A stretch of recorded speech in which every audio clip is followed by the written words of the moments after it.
Hello friends, welcome to ज्ञान रोनी channel. Friends, आज के इस वीडियो में देखने वाले जीके जीएस के मोस्ट इंपॉर्टेंट क्वेश्चन, जिस टोटल क्वेश्चन इसमें 20 रहेगा।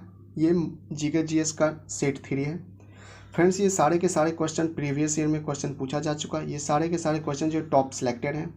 आप वीडियो को अंत तक देखिए, आपके लिए हर एक क्वेश्चन बहुत ही ज़्यादा इंपॉर्टेंट है। आप किसी भी एग्ज़ाम्स की तैयारी कर रहे हो, चाहे वो ग्रुप डी का, NTPC, CGL, CHSL, Bihar SSC, SSC, banking, all competitive exam के लिए बहुत ही ज़्यादा महत्वपूर्ण है। वीडियो को अंत तक देखिए, लास्ट तक देखिए, आपके लिए हर एक क्वेश्चन बहुत ही ज़्यादा महत्वपूर्ण है। अगर आप इस चैनल पर नए हैं तो चैनल को जाकर सब्सक्राइब करिए, बेल आइकन को प्रेस करिए, जिससे मैं नेक्स्ट वीडियो अपलोड करूँ तो उसका नोटिफिकेशन आप लोगों तक पहुँच जाए। तो चलिए क्वेश्चन देखते हैं। क्वेश्चन नंबर 1, 2 अक्टूबर 1959 को भारत में पंचायती राज का शुभारंभ निम्नलिखित में से कहाँ पर किया गया था? 2 अक्टूबर 1959 को भारत में पंचायती राज का शुभारंभ निम्नलिखित में से कहाँ पर किया गया था? तो नागौर, राजस्थान। नागौर, राजस्थान में किया गया था। ऑप्शन नंबर ए जो है राइट आंसर है। नेक्स्ट क्वेश्चन देख लेते हैं। 73वें संविधान संशोधन द्वारा संविधान में कौन सी अनुसूची जोड़ी गई है? 73वें संविधान संशोधन द्वारा संविधान में कौन सी अनुसूची है जो जोड़ी गई है? 11वीं। ऑप्शन नंबर सी जो है राइट आंसर है। इससे रिलेटेड और भी क्वेश्चन पूछे जा सकते हैं, जैसे कि 73वें संविधान संशोधन कब किया गया था? तो 1992 में किया गया था। ये भी आपको ध्यान रखना है।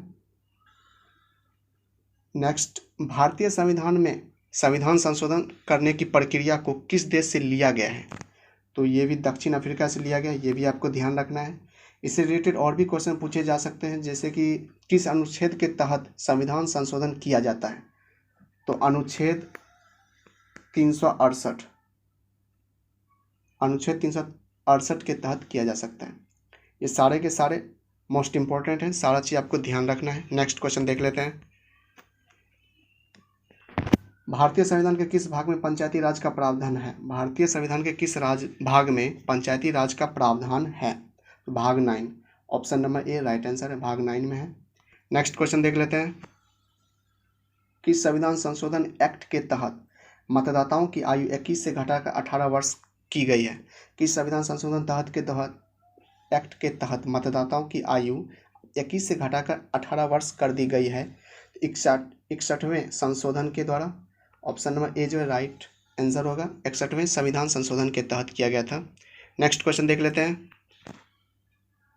किस संविधान संशोधन के अधिनियम द्वारा लोकसभा के कार्यकाल 6 वर्ष से घटाकर 5 वर्ष कर दिया गया? किस संविधान संशोधन के अधिनियम द्वारा लोकसभा के कार्यकाल 6 वर्ष से घटाकर 5 वर्ष कर दिया गया?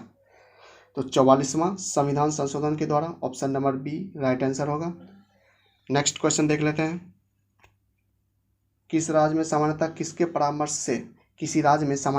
परामर्श से राष्ट्रपति शासन लागू किया जाता है? किसी राज्य में सामान्यतः किसके परामर्श से राष्ट्रपति शासन लागू किया जाता है? तो इसका ऑप्शन ए जो राइट आंसर है, राज्यपाल। ये आपको ध्यान रखना है। नेक्स्ट क्वेश्चन देख लेते हैं। राष्ट्रपति शासन अधिकतम कितने समय के लिए लगाया जा सकता है? राष्ट्रपति शासन अधिकतम कितने समय के लिए लगाया जा सकता है? तो 3 वर्ष। Option number A right answer है, 3 वर्ष के लिए लगाया जा सकता है। नेक्स्ट क्वेश्चन देख लेते हैं। विधानसभा अध्यक्ष अपना त्यागपत्र किसको देता है? विधानसभा अध्यक्ष अपना त्यागपत्र किसको देता है? तो विधानसभा उपाध्यक्ष को। Option number B right answer है। नेक्स्ट क्वेश्चन देख लेते हैं। विधानसभा की सदस्यता के लिए उम्मीदवार की आयु कम से कम कितने वर्ष की होनी चाहिए? विधानसभा की सदस्यता के लिए उम्मीदवार की आयु कम से कम कितने वर्ष की होनी चाहिए? तो 25 वर्ष की कम से कम होनी चाहिए। Option number C right answer होगा। नेक्स्ट क्वेश्चन देख लेते हैं। राज्य विधानसभा का गठन संविधान के किस अनुच्छेद के तहत किया जाता है? राज्य विधानसभा का गठन संविधान के किस अनुच्छेद के तहत किया जाता है? तो अनुच्छेद 170। Option number B right answer होगा। नेक्स्ट क्वेश्चन देख लेते हैं। विधानसभा के अधिकतम सदस्यों की संख्या कितनी हो सकती है? विधानसभा में अधिकतम सदस्यों की संख्या कितनी हो सकती है? तो 500 हो सकती है। ऑप्शन नंबर डी जो है राइट आंसर है।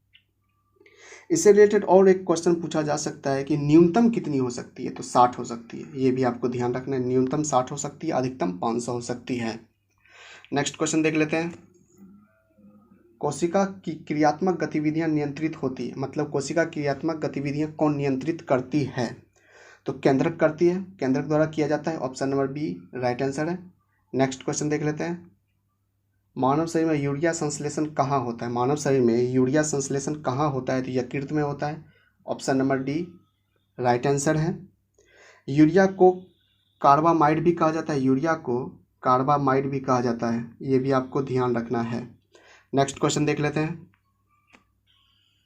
किस अंग के दोषपूर्ण कार्य करने से मधुमेह यानी डायबिटीज रोग हो जाता है? किस अंग के दोषपूर्ण कार्य करने से मधुमेह रोग हो जाता है? तो अग्नाशय, option number B right answer है। इसे पेनक्रियाज कहा जाता है। नेक्स्ट क्वेश्चन देख, एक और इससे रिलेटेड क्वेश्चन पूछा जा सकता है फ्रेंड्स, देख लीजिए यहाँ पे कि इंसुलिन की कमी से मधुमेह रोग होता है। ये मधुमेह रोग जो है वो इंसुलिन की कमी से होती है, ये भी आपको ध्यान रखना है। नेक्स्ट क्वेश्चन देख लेते हैं। हीमोग्लोबिन का कार्य क्या होता है? हीमोग्लोबिन का क्या कार्य होता है? तो ऑक्सीजन का परिवहन करना, ऑप्शन नंबर ए जो है राइट आंसर है, ऑक्सीजन का परिवहन करना। नेक्स्ट क्वेश्चन देख लेते हैं। चीनी यात्री फाहियान किसके शासनकाल में भारत आया था? चीनी यात्री फाहियान किसके शासनकाल में भारत आया था? Chandragupta Vikramaditya, option number C जो राइट आंसर है, चंद्रगुप्त विक्रमादित्य के शासनकाल में आया था। और कब आया था? 399 ईस्वी में आया था, ये भी आपको ध्यान रखना है। ठीक है, नेक्स्ट क्वेश्चन देख लेते हैं। सर्वोच्च न्यायालय के न्यायाधीशों का चुनाव किस प्रकार होता है? सर्वोच्च न्यायालय के न्यायाधीशों का चुनाव किस प्रकार होता है? तो मुख्य न्यायाधीश की सलाह पर राष्ट्रपति द्वारा होता है। ठीक है, ऑप्शन नंबर डी जो है राइट आंसर है।